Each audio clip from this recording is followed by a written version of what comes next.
So hello guys, আবার একটা নতুন ভিডিওতে তোমাদেরকে স্বাগত। আবার একটা নতুন ভিডিও নিয়ে চলে এলাম। তো আজকে বিশ্বকর্মা পুজো। এই যে এটা হচ্ছে আমার বাহন, আর আমার বাহনটা মানে এই যে বৃষ্টিতে কীভাবে নোংরা হয়ে আছে বা কাদা হয়েছে তোমরা দেখে বুঝতেই পারছো।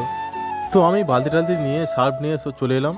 গাড়িটাকে এখন সুন্দরভাবে পরিষ্কার করব, তারপর পুজো টুজো দেওয়া হবে। তো সবটাই তোমার সাথে শেয়ার করবো, তো তোমরা সম্পূর্ণ ভিডিওটা দেখতে থাকো। তো তোমরা দেখে নিশ্চয়ই বুঝতেই পারছো যে কতটা পরিমাণে কাদা জমে আছে।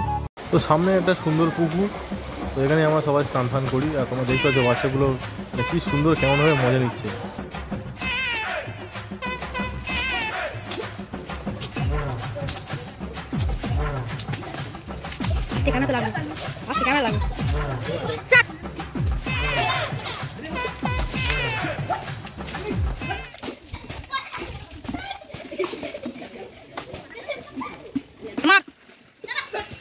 তো ফার্স্ট আমি জল দিয়ে সুন্দরভাবে কাদাগুলো তুলে দিলাম। আর সবাই তো বগল ঝাঁঝা ব্লগ দেখে, প্রচুর ভাইরাল হয়।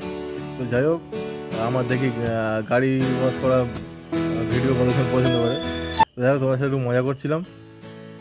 আর এই যে তোমার যে পুকুরটা দেখছো, এই সুন্দর পুকুরটা, আর এই যে পাশে মানে আমার পিছন দিকে যে পাঁচিলটা, যে পাঁচিলের উপরে না একটা শ্মশান আছে। হ্যাঁ, তো এখানে সব ডেড বডি পোড়ানো হয়। তো পাশে কালী মন্দির আছে, শীতলা মন্দির আছে, রাধা গোবিন্দর মন্দির আছে। তো সেটা তোমাদেরকে অন্যদিন ভিডিওর মাধ্যমে তোমাদেরকে দেখাবো। গাড়িটা মানে এতটাই কাদা হয়েছে যে 10 টাকা একটা সার্ফ এক্সেল সার্ফ পুরোটাই চলে গেল। আর আমার হাত তো পুরো মানে ব্যথা হয়ে গেলো। মানে তোমাদের কী করবো, অনেক দিন মানে পরিষ্কার পরিচ্ছন্ন করা হয়নি। আর তার মাঝখানে বৃষ্টি হয়েছে, প্রচুর বৃষ্টিতে কাদা ফাদা হয়েছে, সেই কারণে মানে প্রচুর ভীষণ কাদা জমে আছে। গাড়িটা ঝুঁকিয়ে নিয়ে ভাইয়ের ভিতরে চলে যায়।